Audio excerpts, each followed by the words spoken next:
سلام، خیلی خوش اومدید. من مانوئل هستم و اینجا رادیو مانوئل 2.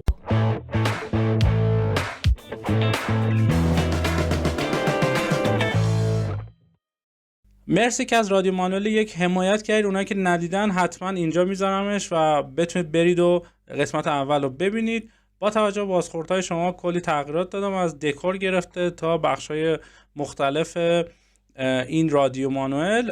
امیدوارم که به درتون بخوره. خب بدون که وقتمون تلف کنیم بریم ببینیم تو دنیای کسب و کارها و استارتاپ ها چه خبره توی روزهایی که گذشته از رادیو مانوئل 1 تا الان. ببینیم که چه کارا کردن. خب بخش‌های مختلف رو من آماده کردم برای این قسمت که خب روتین خواهد بود. حالا مرحله به مرحله حتما در موردش صحبت می‌کنیم. خب بخش اول بریم بیلبورد چرانی ببینیم بیلبوردهای سطح شهر چیا بوده و چه نکته بیزنسی برامون داره.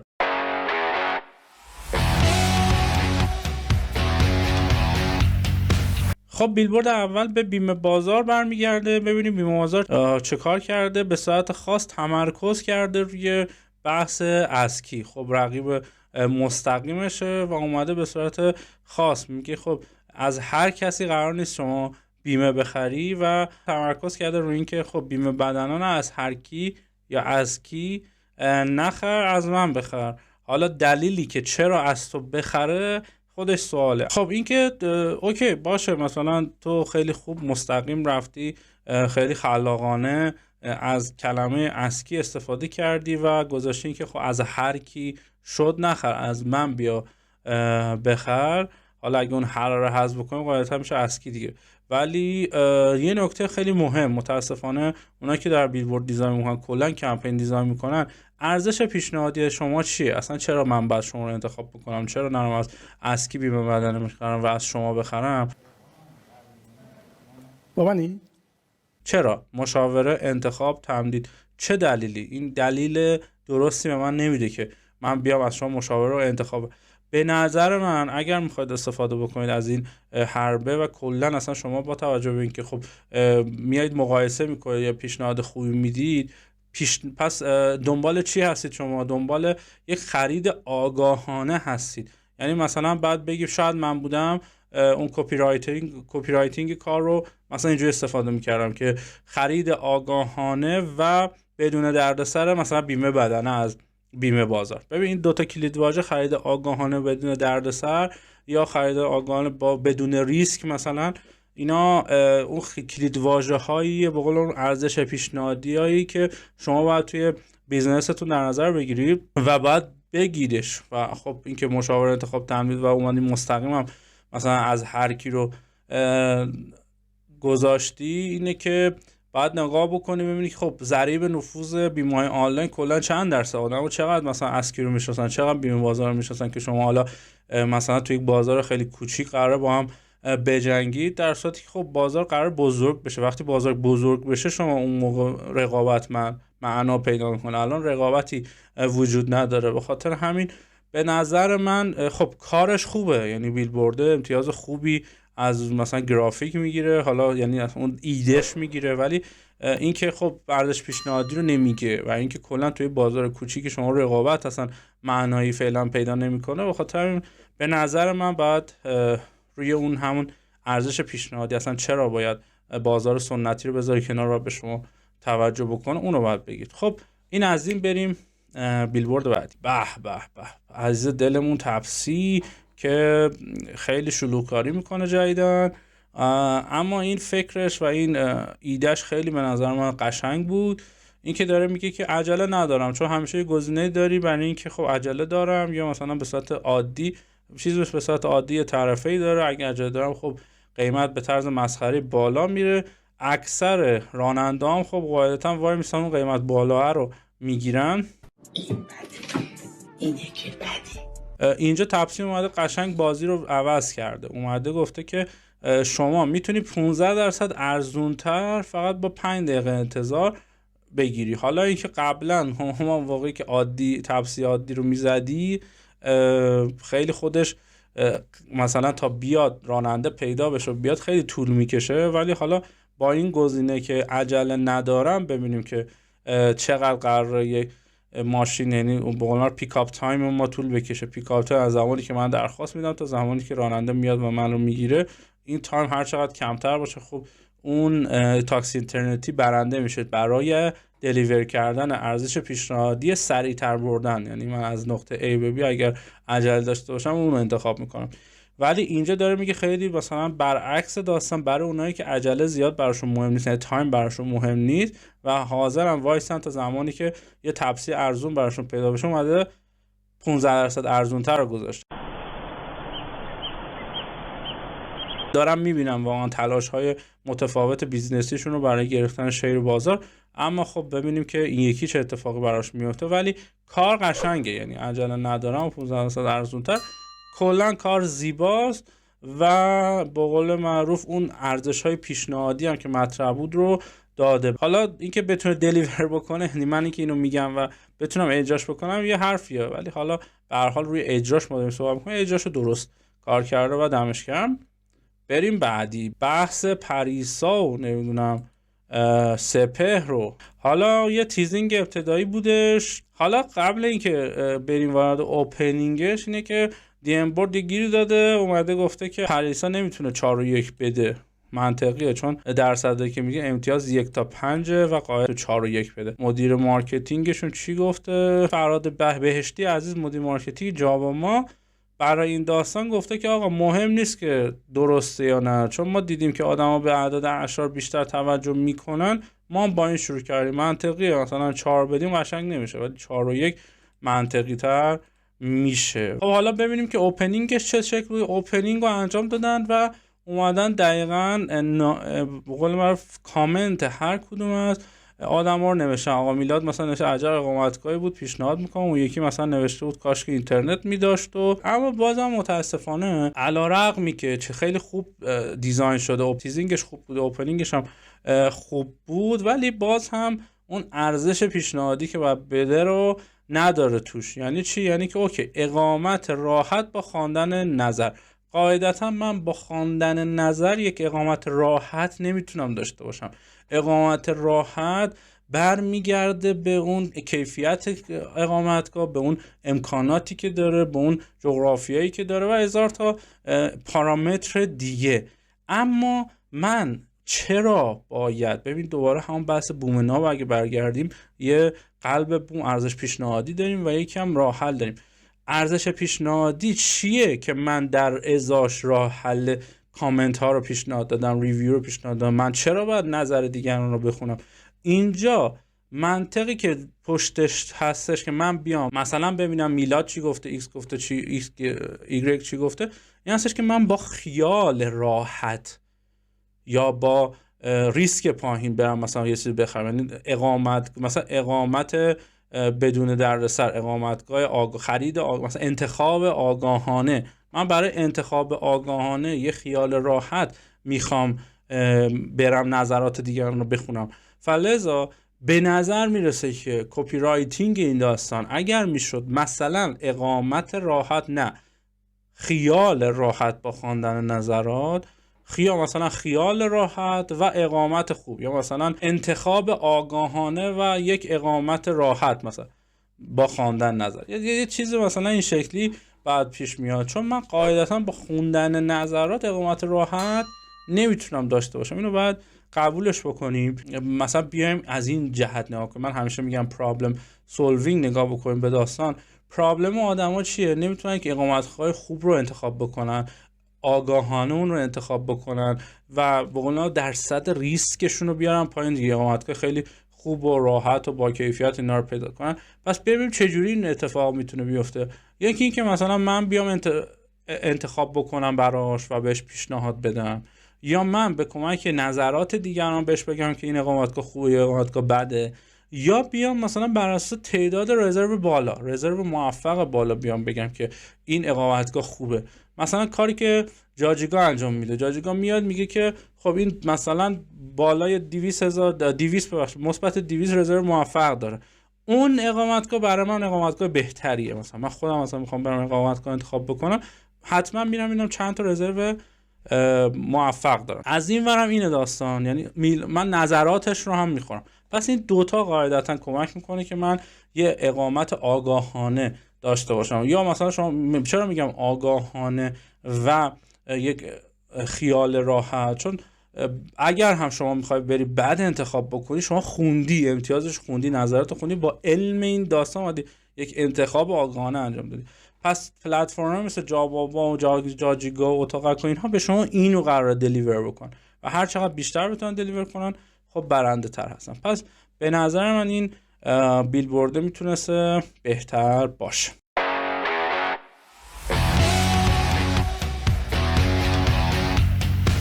خب رسیدیم به بخش ترندیات. میخوام ببینم که تو بخش ترندیات چه خبره و چه اتفاقی افتاده توی دنیای وب. اگه یادتون باشه ما تو رادیو مانوئل 1 در مورد ترند اون زمان، ترند ساسی مانکن و ویدیو جدیدش صحبت کردیم. الان میخوایم در مورد عزیز دلمون صادق بوقی صحبت بکنیم که صادق بوقی اومد خب با اون آهنگ معروفش خیلی ترند شد.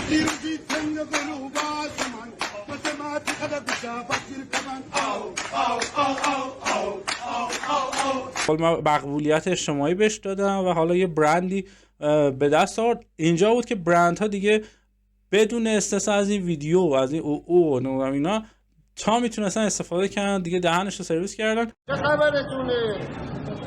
چه خبرتونه دیگه هر پیجی میدیدی، هر چیزی میدیدی آهنگ روش بود.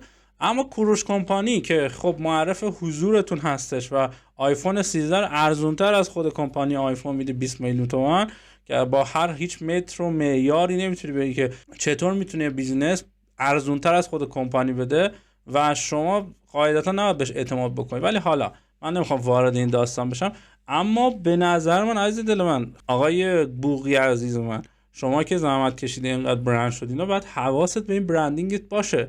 یعنی که خب یه دفعه ترند میشی، یه دفعه ما ترند میافتی و بیزینس هم باید حواسش باشه که چطور اصلا به پرسونای مخاطبش میخوره نمیخوره و بر اساسش بیاد از این ترند استفاده بکنه. اولی که خب شما بر اساس ترندت اصلا این آهنگی به درت میخوره نمیخوره. اما این بندگان خدا، حالا آقای بوقی که اینجا دارید مشاهده میکنید عزیز دلمونو، اصلا خودش هم انگار نیست تو باغ. یعنی خب آقا عزیز دل من، تو که اصلا آیفون 13 که 20 تومن نیست، یه چیزی اون پشت هست، حواست باشه ازش. بعد بیشتر ضد برندینگ، این یک برند منفیه برات و اون یک شبه به سوشال مدیا به قول معروف توجه میده، یه شبه هم میتونه بزنه تو زمین. مثلا دیدم مثلا رفتش تبلیغ لوستر میکرد تو شهر رشت و اینها. بعد حواسمون باشه دیگه، بعد حواسمون باشه که چطوری میتونیم استفاده کنیم. ولی خب این به هر حال کوروش کمپانی از این داستان استفاده کرده و از ساده بودیم نمیدونم حالا چقدر مورد توجه قرار گرفته. البته کامنتاشو که شما ببینید ماشاءالله الا ماشاءالله حرفی هست، من حرفی برای گفتن ندارم. هم صادق بوقی کارش اشتباه بوده تو این تبلیغ به نظر من، هم به قول معروف کوروش کمپانی که خب تکلیفش روشنه. خب اینم از این. امیدوارم که بخش به درتون خورده باشه. جنبندی این بخش بخوام بگم که شما بر اساس ترند، بر اساس اگه بخواید از ترند استفاده کنید، باید پرسونل مخاطبت رو ببینید، مخاطب عمدتاً چیه، چه میپسنده. هر ترندی به درد شما نمیخوره.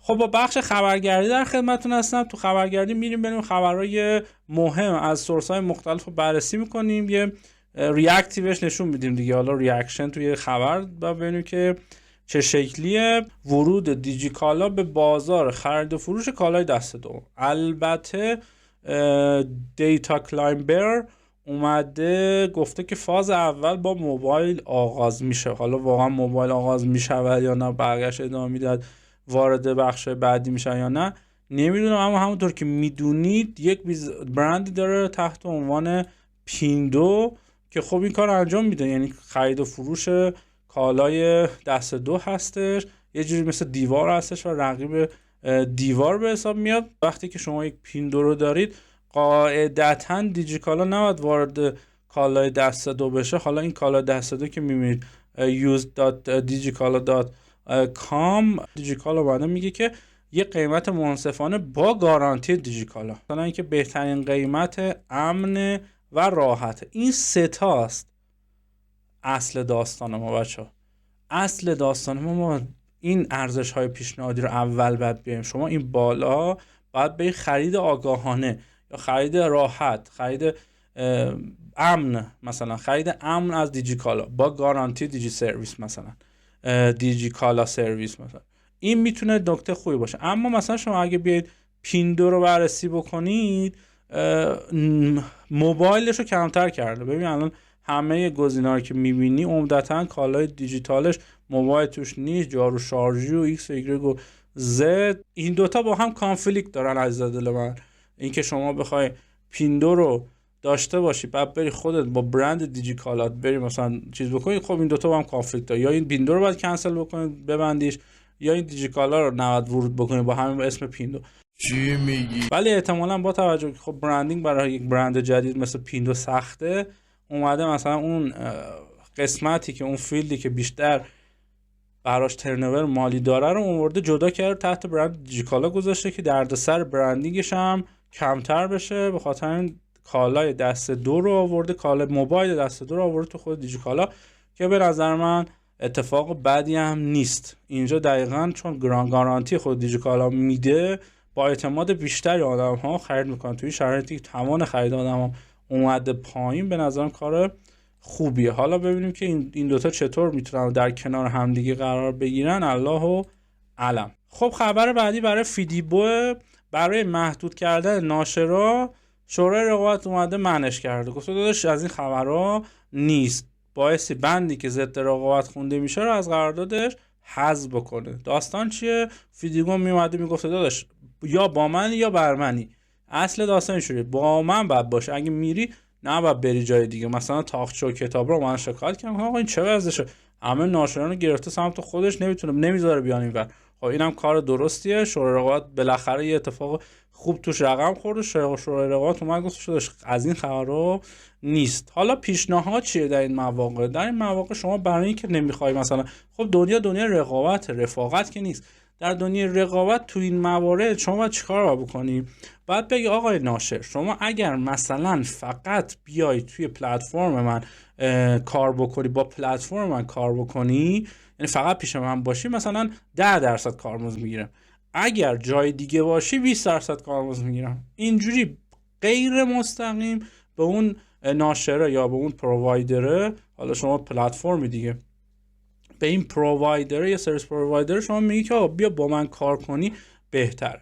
خب اینجوری هم به نفع تو هم ناشر درصد کمتری میده. اما شما مستقیما بیای تو بند قراردادش اشاره بکنی نه این خبرها نیست، شما نباید با دیگران کار بکنی، این اشتباهه. خب شورای رقابت هم ورود میکنه. اما اگه بتونی بونس براش بذاری برای اینکه اگه جای دیگه کار نکنه بهتره، خودش یه گزینه است.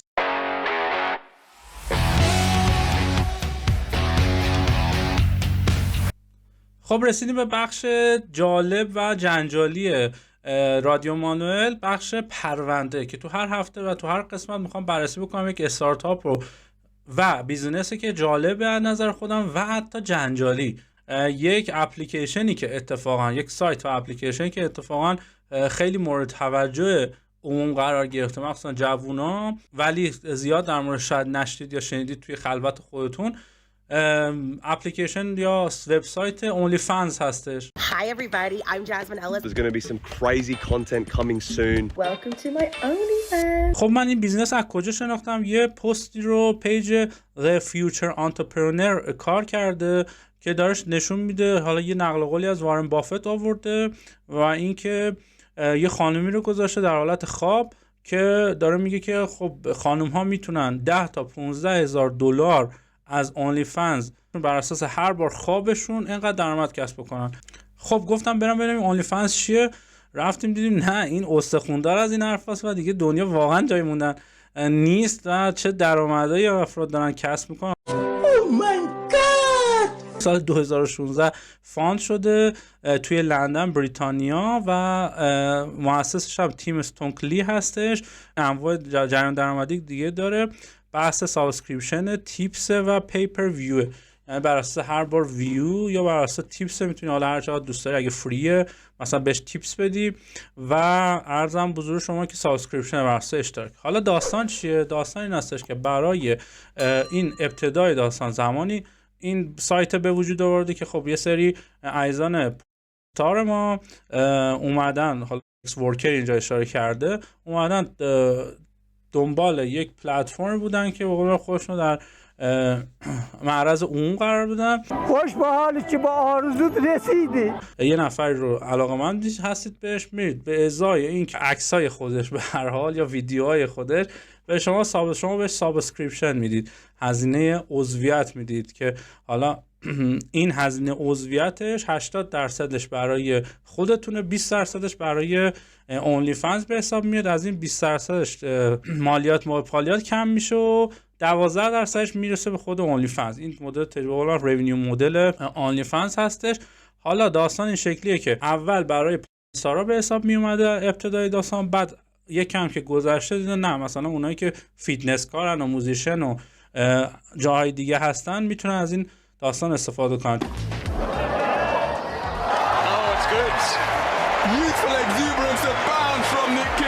I just wanted to remind everyone that I'm pretty good. بعد کرونا یک رشد خیلی خوبی رو تجربه کردن.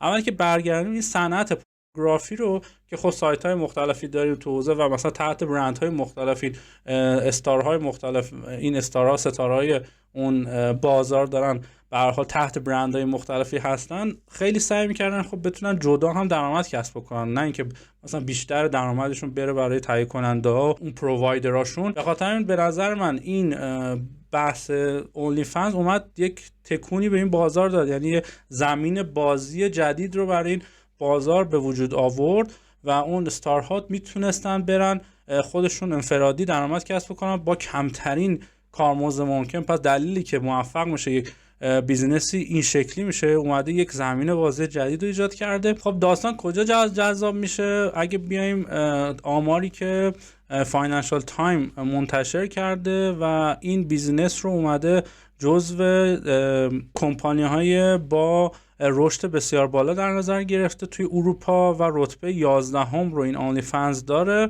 رشد 317% رشد سالیانه رو تجربه کرده. ارزم 804 میلیون دلار 2011 درآمد داشته، 10 میلیون دلار رونیوش توی 2018 بوده، تو 2021 رونیو شده 804. چه رشد عجیب و غریبی، تقریبا 800% رشد داشته. 970 تا ایمپلوی سال 2021 داره، سال 2016 هم که وجود داشته. پس جزو فاست گروینگ و فاستست گروینگ کمپانیا به حساب میاد توی اروپا و اینجوری که بررسی کردم حدود 220 میلیون کانسیومر داره، حالا 220 میلیون رجیستر یوزر داره، عدد خیلی بالاییه و حدود 3 میلیون کریئتور داره. 3 میلیون کریئتور، پلتفرم دو تا بخش کریئتورها و اون رجیستر یوزرها و عجب داستان عجیب و غریبی این بیزنس داره. سایت فست کمپانی هم جزو 10 تا از اینوویتیو سوشال میدیا توی سال 2021 شناسایی کرده و داستان کی جذاب‌تر میشه؟ سال 2019 50 میلیون دلار درآمد خالص عزیزان دلمون بوده که 2022 تبدیل به 1 میلیارد دلار رسیده و بله زمین بازی رو عوض کردن و اینجا میبینید که 10 تا تاپ ارنرشون هستن که مثلا بلک چینا نمیدونم 20 میلیون دلار ماهیانه درآمد داره، بلا ثورن 11 میلیون، کاردی بی 9 میلیون و الا ماشاءالله که قاعدتا خب 20%ش برای اونلی فن به حساب میاد. مشکل داریم ما داریم زحمت میکشیم. و چیز جالبی ها نمیدونم ضریب نفوذش واقعا چقدر توی ایران، شما به من بگید که میشناسیدش یا نمیشناسیدش و این بازار نظرتون در مورد این بازار چیه؟ کلا بازارهای به قول معروف برمیگرده به ترنوول بالایی دارن ولی این بیزنس مدل خیلی جالبی داره. یک ویدیو پلتفرم هستش، یک پلتفرم اجتماعی هستش مبتنی بر سابسکریپشن. توی سی بی سایت هم که با چک کردم یک بار فقط یک راند جذب سرمایه کرده. عجیبه چون خب ماشاءالله درآمد خوبی هم داره، ایشون با سرمایه گذاری کنه روی دیگران.